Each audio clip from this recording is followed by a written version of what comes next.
Now I had thought of just putting noggins in between the various uprights, and then I was thinking about this particular end where we've got the door, and I really want this to be quite stiff.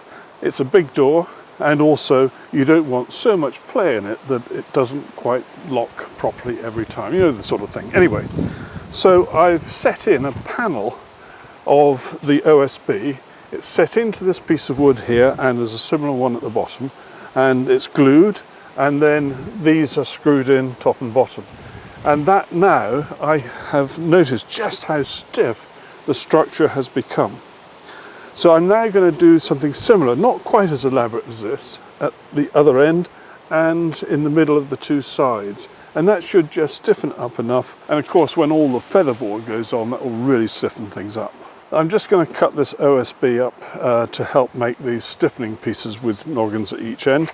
And I've got my path fence there, the super dogs, all the normal routine as you would expect. Makes life a lot easier. Now, if you're using a battery-powered saw like this, this Festal one, there is sometimes a nuisance with the battery at the bottom here fouling one of the dogs. And so I've got my path fence located one row of holes closer to me. It would have been better if I had it lined up with the top dog there to give me a bit more room. But I should be able to just manage this one.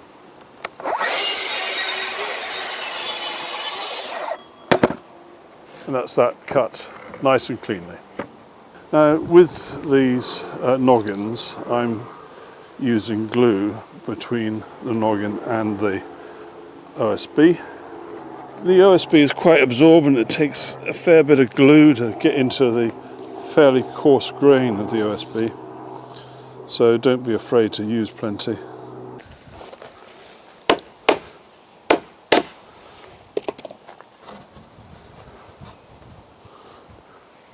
I want this one at a particular height.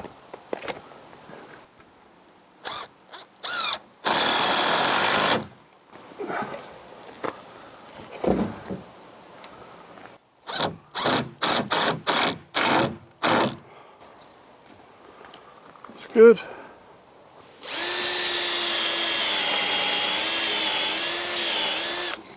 I have to tell you that these Spax screws are really, really good. They're a little bit more expensive than your run-of-the-mill screws, but I haven't had a single one break yet. That's interesting. You can actually notice the difference straight away.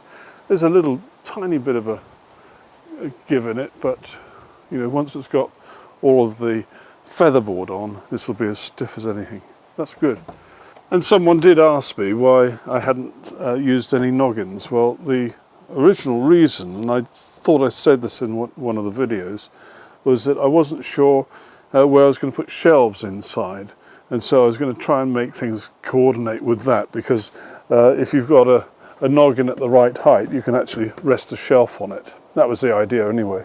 But I can't make my mind up where I want the shelves to go, because we're not quite sure where we're going to put various things in the shed. Some things are tall and therefore you don't want a shelf in their way, and so on and so forth. So I'm going back to the original idea of just putting the noggins in wherever I fancy.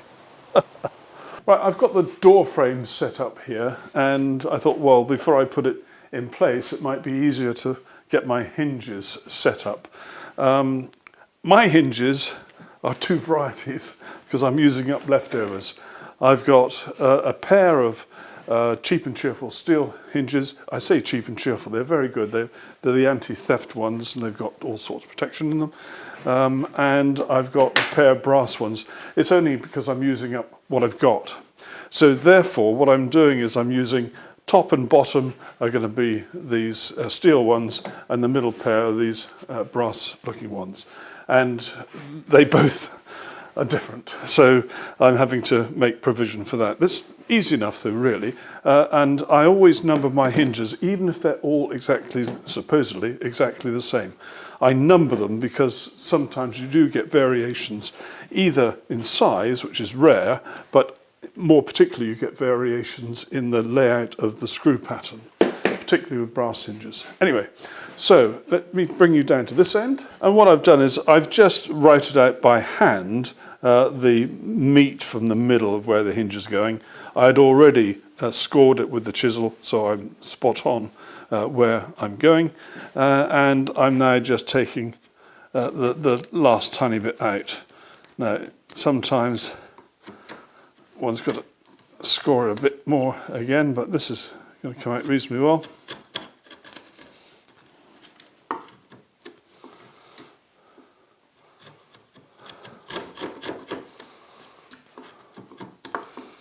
Of course, with softwood like this, this job is pretty easy.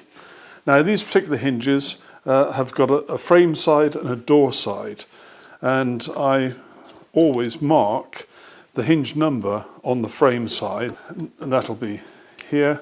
So I've got number 4 for this hinge, so I'm going to put a 4 there.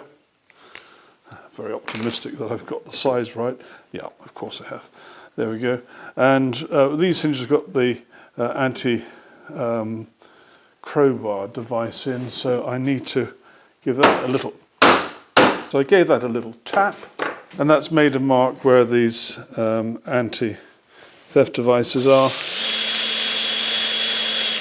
And I'm just making a small recess with this in there.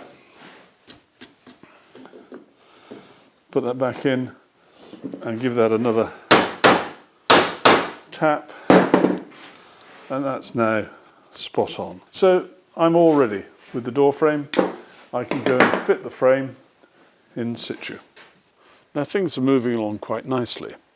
Now when my shed is shut, the front door is shut and there are no windows, I still need a bit of airflow. So what I'm doing at both ends is to have a small air vent. You can see here what I've done. This is the one above the door. There's an identical one at the other end. Now there's a little bit of fancy detail just to stop any rain getting through the opening, and that consists of a little slopey roofy bit and a couple of side supports. The top part was very easy to do. I scribed it and then cut it in the workshop, and the two supporting pieces are both 30-degree cuts, and they've got a slight rounded edge to the front. Now the actual grille itself is in 2 parts. Now on the inside I've got a bit of fly-proof mesh. It's quite tough, and that's stapled in place around a rectangular frame. Incidentally, the frame I made using that glue and tape method of construction with mitered joints. And on the outside, now there's nothing like a nice big sign to tell you whether you're on the inside or the outside of a building. Anyway, I'm not sure if this shows up very well, but on the outside I've put some mesh which I got from a garden centre. Now the mesh is pretty sturdy stuff. It's a sort of welded pattern, and you can see it more clearly where it's up against the bit of frame. And that is probably about an 8mm pitch. So that will stop birds and squirrels getting in, and the inner finer mesh will stop spiders and flies.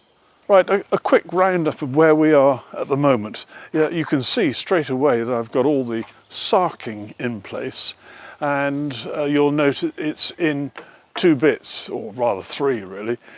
These 2 end pieces were added on separately from the main sheets which are in the middle. Now I knew when I was making this that 1 sheet of OSB was not going to, its width was not going to come all the way down to this front edge. So I have joined a small strip on at the bottom here. You can probably just make that out. And that's perfectly okay. I did use some waterproof glue between the 2 pieces just to help it out, but that's probably unnecessary in reality.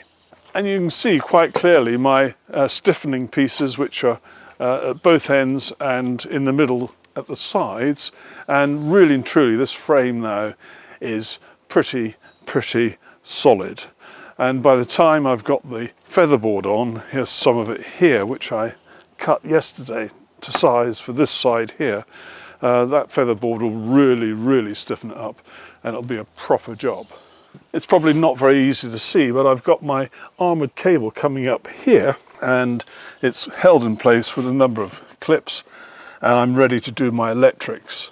And basically I'm going to have a a pair of electrical sockets here, so I've got some power outside for use in the garden, and a light switch, and there'll be a little strip light up above. Now I just want to draw your attention to these pieces, which are at each corner, one there, and the other two corners. If you imagine the featherboard, like these two pieces here, are going to be overlapped like so. Now, if you then look at it very closely, you will see that the width here is substantially more than the width there. So you've got to take that into account. And when we put the featherboard on, we don't want bare edges being exposed to the elements or to the eye, really. So we want these to butt up against something. And that's the purpose of these pieces. Now, if I overlap these as they should be, you can see now that it's about a 40mm gap I've got behind here, and that's sufficient for this 1-inch featherboard to sit behind. And the same on this side. It's about 40mm or so that it sticks out. So your piece of wood that goes here has to be wide enough so it can be screwed onto part of the frame, so it can stick out from there, in my case about 40mm, and it has to be about 40mm thick. So from both sides it's then going to perform the function to protect those ends. And I've got all 4 of those pieces in situ now. That allows me at this stage to cut my lengths of featherboard to size. And then when I come to the stage where I'm going to put the breathable membrane on, I will remove those 4 pieces, put the breathable membrane on, and then put those back where they came from. And at this end I've got my door frame, and that's got the same amount of projection here as those side pieces. So that allows my featherboard to go in there and the edges to be protected. Right, well, I hope this gives you an idea of how I've set myself up to cut these bits of featherboard to length. I've got the MFT3 here. I've got 2 dogs in there, the Path Super Dogs as well, and I've got the MW1000. Now, when I originally set this up, I thought I was going to be clever and put the path fence here and be able to have an end stop when I did these pieces. But of course, these 2 benches are not connected to each other, and I thought about connecting them in some way, and I gave up on the idea. So it wasn't going to be very accurate. I've left it as it is, and I'm measuring for each cut. Now, the featherboard is there. Of course, it is featherboard, and so it's not flat. I've got another piece of featherboard at this end to support the guide rail. I've set my depth of cut accordingly, and I'm going to trim first, measure, cut again, and that will be it for each piece. Note also how I'm handling my stock. I'm bringing it from where I'm storing it to here using the trolley which I bought from Coldine Casters, and that thing has really earned its money. We've moved so much stuff. We've moved cement, we've moved ready-mix concrete bags, we've moved slabs, we've moved gravel. The list is endless, and lots of wood, of course.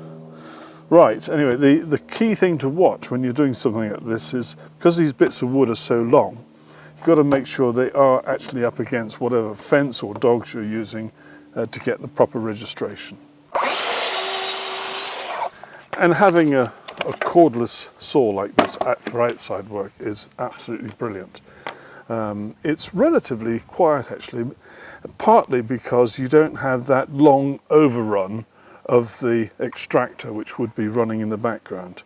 And it's got a little dust bag on the back here, so I'm catching most of the dust. I'm not worried about a bit that escapes. As this is the first one, I'm going to measure this one, and I'm going to keep this one and use this as the pattern for all the others. And this piece now will be my pattern for length, and I'll use that to mark all the subsequent pieces. In order to measure between 2 flat surfaces, rather than using a tape rule and then having to make some allowance for the end of the tape rule itself, the body of the tape rule, or to try and judge it by going past the end, I'm using one of these laser measuring gadgets. And this one's really good. I all I've got to do is line it up so the laser dot is at my target. I go to the other end, you might even be able to see it, I'm not sure. I'm doing this so I'm out of your way, but you can probably see the laser target there. Press the button and I've got my measurement on the gadget. I don't know if you can see on the screen 3017. I had a couple of misses, hit the wrong thing with the laser, but anyway, 3017 I know is that distance between those two uprights. Very good, isn't it? Yeah, I just checked that measurement and it's fine. 3017. And because the piece I want is on that side, I've got to make an allowance for the kerf of the saw. Well, that's easy enough to do. And making an allowance for that kerf is pretty easy. Just do it by eye. That's that. Here, defenders on. Everything okay. Up against the dogs.